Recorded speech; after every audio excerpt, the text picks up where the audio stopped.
Madam. Thank you very much. Thank you, madam. Thank you for allowing me to speak on the Finance Bill 2025. I have four areas of focus, ma'am. Before I get into that, let me start off by congratulating the Finance Minister for two issues, ma'am. The first issue is the indirect tax collection has risen by almost 16.2% compared to the last year, ma'am. Second issue that I want to congratulate her is with regards to there is a tax exemption given up to 12 lakh rupees for the income tax payer, ma'am. There's almost 1 lakh crore that has been foregone by the government. But still, the assumption is that by next year, there will be increase of 13.4% in tax receipts, ma'am. So this shows the confidence in the Indian economy and in the Indian financial system, ma'am. I congratulate her for these two issues, ma'am. Coming to the four focus areas that I have. The first one, ma'am, it is regarding faceless e-assessment. I have a data from 2017 to 2021-22, ma'am. This system has made this faceless assessment has made the system very transparent and also made very efficient, ma'am. But there are almost 5,98,448 cases in this period of 2017 to 2021. They have been filed. And out of these close to 6 lakh appeals, 73% of the appeals have been disposed of. Still, there are 27% of the appeals that have not been disposed of, ma'am. So the amount that is being locked up, because these appeals are not being disposed of, amount that is being locked up at any point of the time is almost 58 lakh crores, ma'am. So if I extrapolate that of the disposed 73% and calculate based on the 27% that has not been disposed of, it is almost 15 lakh crores of money that has been locked up in the system, ma'am. So I request the Finance Minister to clarify on the way forward so that this locked up amount can be released, so that it can be released into the second focus area is, ma'am, it's regard to the GST collection. It has grown by almost 77% from 11 lakh crore in 2020 to 20 lakh crore in 23-24, ma'am. But with the growth in the GST collections, there are also pending appeals that have grown from 5,000 to 15,000 in the last 5 years. This is almost 3 times the growth. So the way forward is, there are two ways that are there. The first one is whether we are going to take the 15th Finance Commission recommendation and make certain changes to the rates and merge them and make the GST simplified so that it's easier for the GST payers. And second way forward is, there are a lot of state goods and service tax appellate tribunals at the state level which are not functional, ma'am. I think the union government has to handhold the states and make these tribunals functional, ma'am. So if we do these two things, definitely these pending appeals that have been raising will be curtailed, and this will in a way add to the revenues of the state also, ma'am. And third focus area is the custom duty collection. In 25-26 budget that has been presented by the Finance Minister, the expectation of the custom duties is around 2,40,000 crores. That is almost 5.6% of the gross tax revenues, ma'am. But when we are hearing for the last 3 or 4 months after that Trump has come into power in US, with regards to the tariff regime that is going to be effectively come in coming months. So this 2,40,000 crores, whether this can be with the new tariff regime that is going to come, if this will be reduced, if it is reduced, how this can be compensated and from where it can be compensated. If the Finance Minister can clarify on this, that would be great, ma'am. And the fourth focus point is with regards to the total capex.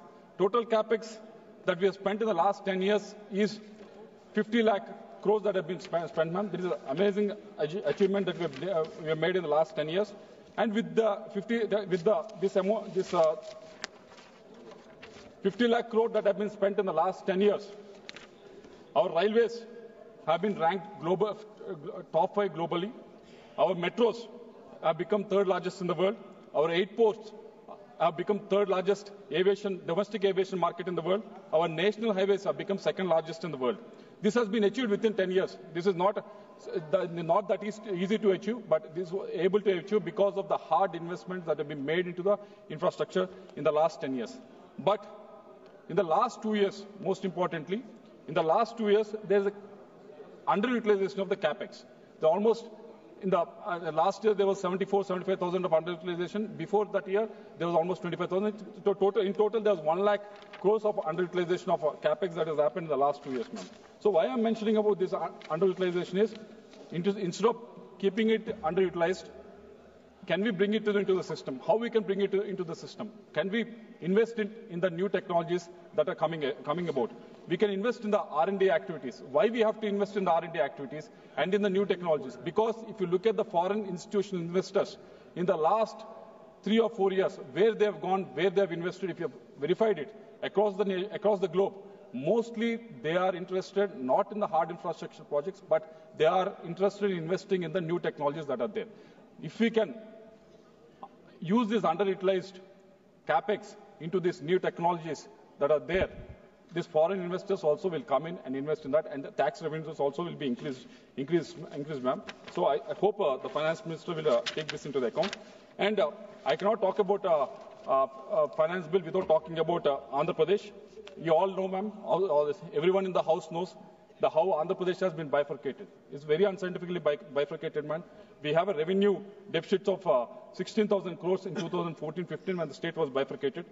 And the most shocking was when the national share of agriculture sector has reduced from 17% to 14.4% in the last 10 years, from 2014 to 2024. You know what has happened in Andhra Pradesh, ma'am? In Andhra Pradesh, our reliance on agriculture sector has increased from 24%, which was 24% in 2014, to 35% in 2024. So we have gone into the primary economic model. Even in the service sector, which is a tertiary economic activity, our share was 51% in 2014. It has come down to 41%. So our whole economy has been reversed. Our whole economy has been backslid into agriculture-dependent economy, ma'am. And in contrast, if you see Telangana, Karnataka and everything, they have capitalized on the service sector that has been prevalent in the states, ma'am. So in the last 5 years, in the last 10 years, we have become revenue deficit. At the same time, we have become very much reliant on the agriculture activities, ma'am. So the request from our side is understand the issues of Andhra Pradesh and grant us the revenue deficit grant that we've been asking for the state of Andhra Pradesh, ma'am. Not only because of bifurcation of the state in an unscientific way, but also we have been facing troubles because of the financial mismanagement that has happened in Andhra Pradesh in the last 5 years, ma'am. You all know, when you talk about Andhra Pradesh, the first thing that comes to anyone's mind in this house and everywhere is, they all talk about the big budgeted movies of Andhra Pradesh. You talk about Bahubali, you talk about RRR, you talk about Pushpa. They all collected 1,700 crores, 1,800 crores, 2,000 crores. Huge amounts they have collected. But, ma'am, I want to put across a story in this house which has much more value, much more collections that have happened within the last 5 years in the state of Andhra Pradesh, ma'am. You must have heard about Delhi liquor scam. Whatever you heard about Delhi liquor scam, whatever you heard about the numbers in the Delhi liquor scam, when you compare with what has happened in Andhra Pradesh, it's just peanuts. The repercussions are seen in the parliament. There's an MP in the Rajya Sabha who has resigned from his post before his term has ended, even though he has 3.5 years of term, 4 years of term left. Even then, he has resigned and said, "I'm quitting politics." It's because of this liquor scam that has happened in Andhra Pradesh, ma'am. This liquor scam is just like how the movie, how this RRR movie is there, how Pushpa movie is there, where there's a pre-production, production, and also distribution. Even for the liquor scam also, there's a pre-production, production, and distribution happen. What is the pre-production? Pre-production was the narrative was built. The narrative was built. The narrative was built in pre-production level. The narrative was built in the pre-production level where it was mentioned that once coming into power, we will definitely prohibit the alcohol in the state. We'll prohibit the alcohol in the state was a narrative built. If you don't prohibit the alcohol, the rates of the alcohol will be raised to such a level normal people cannot consume that. That is a narrative that was built at the pre-production level. What happened after that? After that, once the production stage has come, they have gone to the companies which are producing this alcohol and said, these companies which are producing the alcohol, they said, we are raising this amount, we are raising these prices, you want to give it or not? They said, they're all international brands. They said, we cannot supply this alcohol at this rate. So they quit. So what happened at the production level was all the distilleries in the state, 20 to 25 distilleries were taken over. Not only those distilleries have taken over. On top of that, what has happened was 26 new companies were incorporated. 26 new companies were incorporated. Adan was incorporated in December 2019. Graysons, Leela, JR Associates, PV Spirits, they're all incorporated in March 2020. There are almost 26 new companies were incorporated for the production of this alcohol. What has happened once these companies were incorporated, they started producing new brands, which no one in this country ever heard of. I'll read out the name of these brands. S&J 1000, British Empire, President's Melon, even President is not left out. HD Gold Whiskey, Anytime Gold, all these brands were brought into the market. Never heard of, never seen of. Never seen. These have all been given. They've been taken to the market, got into the market by these distilleries, which have come up within a few days after 2019. So what these brands have done at the production level, these brands have been produced. Once these brands are produced, how they will be distributed?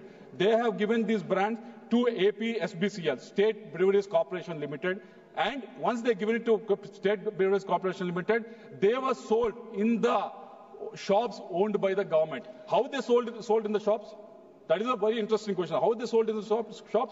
They have given these breweries to all these shops, and once they are given there, all the transactions were cash transactions. No, there's no cashless. Sir, last 1 minute, sir, I'll conclude. So I have 15 minutes time, sir. I'll conclude, sir. No digital payment. There's no digital payments. I'll give you the number, sir. Out of 99,000 crores that was sold in the retail shops in those 5 years, 2019 to 2024, only 650 crores were cashless transactions. So whereas in the country, where the 99,000 crores were in cash, that has happened, sir. Whereas in the country it was reversed. Yeah, the UPI transactions have gone from 1 lakh crores in 2017-18 to 200 lakh crores in 5 years, 138%. Whereas in Andhra Pradesh on the sale of liquor, it has been reversed. So I'll conclude in 1 minute, sir. Last 1 point, sir.